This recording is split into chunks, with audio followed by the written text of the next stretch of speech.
আজিৰ ভিডিঅ'ত আমি এটা ডিভাইডৰ শৰ্টকাট ট্ৰিক্সৰ বিষয়ে শিকিম। আমি কেতিয়াবা যদি 1/19, 19/159, তাৰপিছত 24/29 এনেকুৱা যদি আমি কিছুমান নম্বৰ দেখো, এইবিলাকক আমি একদম ইজি ট্ৰিক্সত কেনেকৈ সলভ কৰিব পাৰো এইটোৰ বিষয়ে আমি ডিসকাস কৰিম।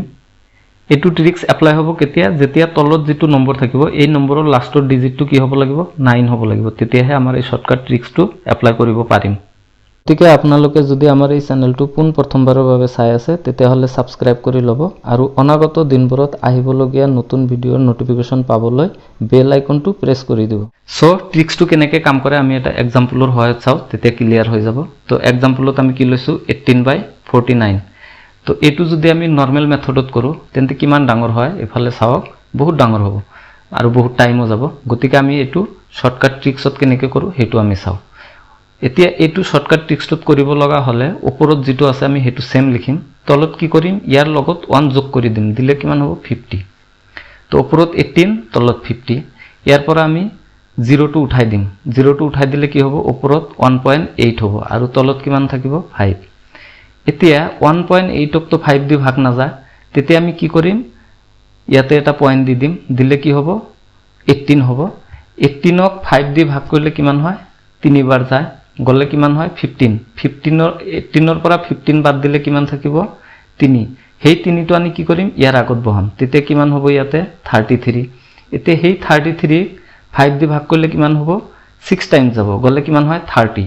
33 ৰ পৰা বাদ দিলে কিমান থাকে 3, সেই 3 টো আমি ইয়াৰ আগত বহাম, কিমান হ'ব 36। 36 ক 5 দি ভাগ কৰিলে কিমান বাৰ যায় 7 টাইমছ, 7 টাইমছ গলে কিমান হয় 35। 36 ৰ পৰা 35 বাদ দিলে কিমান থাকে 1। 1 টো আমি কি কৰিম ইয়াত বহাম, বহালে কিমান হ'ব 17। 17 ক আকৌ 5 দি ভাগ কৰিলে কিমান বাৰ যায় 3 বাৰ, গলে কিমান থাকে বাকি 2। সেই 2 টো আনি ইয়াৰ আগত বহাম, তেতিয়া কিমান হ'ব 23। 23 ক 5 দি ভাগ কৰিলে কিমান বাৰ যায় 4 টাইমছ, মানে 4 বাৰ যায়, গলে কিমান হয় 20। তো 23 ৰ পৰা 20 বাদ দিলে কিমান থাকে 3, সেই 3 টো আনি ইয়াৰ আগত বহাম, তেতিয়া কিমান হ'ব ইয়াতে 34। 34 ক আকৌ 5 দি ভাগ কৰিলে কিমান বাৰ যায় 6 বাৰ যায়, 6 বাৰ আমি লিখি ললো। বাকি কিমান থাকে 4, 4 টো ইয়াত বহাম মনে মনে, বহালে কিমান হ'ব 46। 46 ক 5 দি ভাগ কৰিলে কিমান বাৰ যায় 9 বাৰ, বাকি কিমান থাকে 1, মানে 9 বাৰ মানে কি 45। 46 ৰ পৰা বাদ দিলে কিমান থাকে 1, সেই 1 টো আমি ইয়াত ধৰিম মনে মনে, তেতিয়া কিমান হ'ব 19। 19 ক 5 দি ভাগ কৰিলে আকৌ কিমান বাৰ যায় 3 বাৰ, গতিকে আমি 3 টো লিখি ললো। তাৰ পিছত আকৌ বাকি কিমান থাকে 4, সেই 4 টো আমি ইয়াত মনে মনে ধৰিম। তাৰ পিছত হয় 43। 43 ক আকৌ 5 দি ভাগ কৰিলে কিমান বাৰ যাব 8 বাৰ। তো এনেকৈ আমি সিস্টেমেটিক ভাবে গৈ থাকিম, যেহেতু আমাৰ এক্সামত 2টা বা 3টা ডিজিট লৈকে আমাৰ ওলাব লাগিব, তো এইখিনি লৈকে ওলাওতে ইমান বেছি টাইম নালাগে। তো এইটো আমি বহুত দীঘলকে কৰিছো, সেইকাৰণে অলপ বেছি টাইম লাগিল।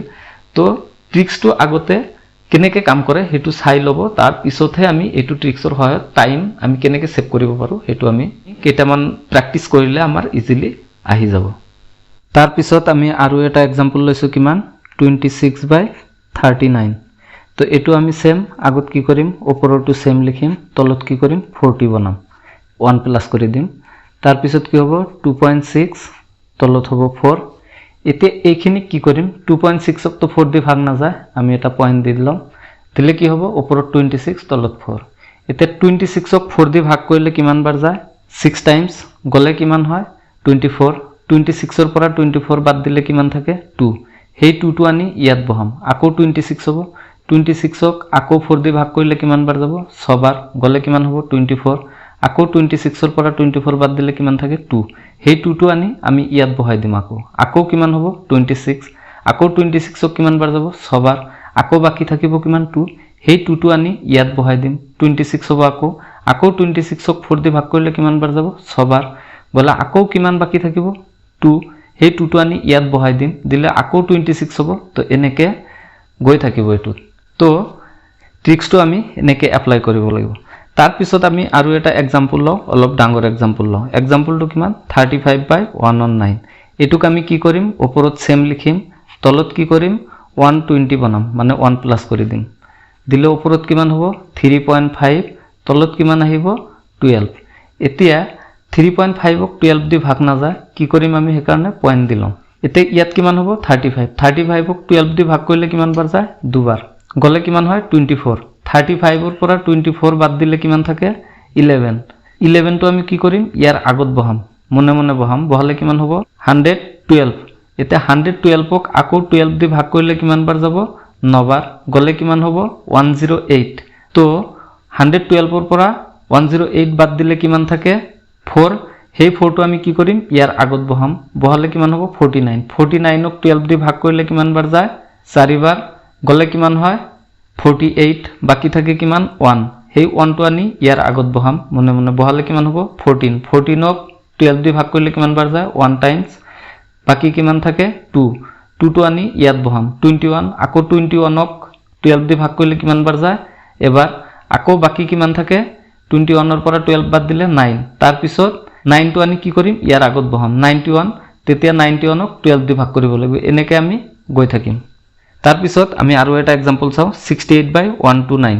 মানে 129 ইয়াক কি কৰিম সেম আগৰ নিচিনা 68 তলত কি হ'ব 130 0 টো উঠাই দিম 6.8 গলে কিমান থাকে 13 তাৰ পিছত এতিয়া 6.8 ক 13 দি ভাগ না যায় আমি পয়েন্ট বহাই দিলে কি হ'ব 68 হ'ব 68 ক 13 দি ভাগ কৰিলে কিমান বাৰ যায় 5 টাইমছ গলে কিমান হয় 65 তো 68 ৰ পৰা 65 বাদ দিলে কিমান থাকে 3 সেই 3 টো আনি ইয়াত ধৰিম আমি মনে মনে ধৰিলে কিমান হ'ব 35 ক 13 দি ভাগ কৰিলে কিমান বাৰ যায় দুবাৰ হলে কিমান হয় 26 35 ৰ পৰা বাদ দিলে কিমান থাকে 9 টো আমি মনে মনে ইয়াত ধৰিম 92 ক 13 দি ভাগ কৰিলে কিমান বাৰ যায় 7 টাইমছ গলে কিমান হয় 91 এতিয়া 92 ৰ পৰা 91 বাদ দিলে কিমান থাকে 1 সেই 1 টো আনি কি কৰিম ইয়াৰ আগত ইয়াৰ আগত মনে মনে বহাব লাগিব ইয়াত ডাইৰেক্ট বহাব নোৱাৰি মনে মনে বহাব লাগিব বহালে কিমান হ'ব 17 ক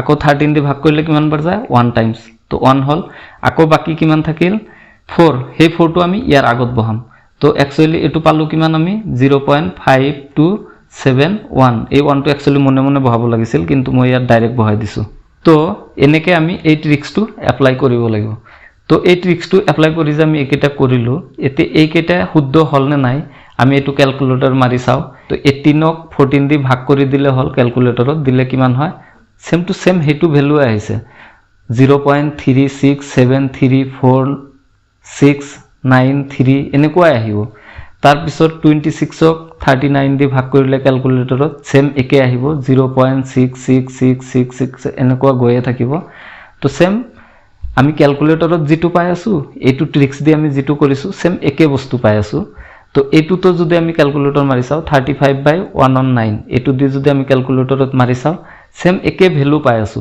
0.29411 এনেকৈ পাই আছো তাৰ পিছৰটো যদি আমি ক্যালকুলেটৰ মাৰি চাও 68/129 এটো তো সেম কিমান পাই আছো 0.5271 এনেকৈ পাম ইয়াতে যেটো 1 দিছো এটো একচুয়ালি যেটো आंसर হ'ব হেতুৰ 1 নহয় এটো একচুয়ালি মনে মনে বহাব লাগিছিল মই ইয়াতে ডাইৰেক্ট বহাই দিছো গতিকে আমি आंसरটো আকৌ লাইনত লিখিছো তো आंसरটো আমি কিমান পাম 5271 তো এই প্ৰসেছত আমি যিকোনো ডিভাইড যিবিলাকৰ তলৰ নম্বৰৰ লাষ্টৰ ডিজিটটো কিমান থাকে 9 থাকে হেবিলাক আমি অলপ সময়ৰ ভিতৰতে আমি কি কৰিব পাৰিম সলভ কৰিব পাৰিম ফৰ মোৰ video classes free mock test MCQ and latest government job newsৰ বিষয়ে জানিবলৈ আমাৰ এন্ড্ৰইড এপ নহলে আমাৰ ওয়েবসাইট ভিজিট কৰক লিংক ডেসক্ৰিপশনত দিয়া আছে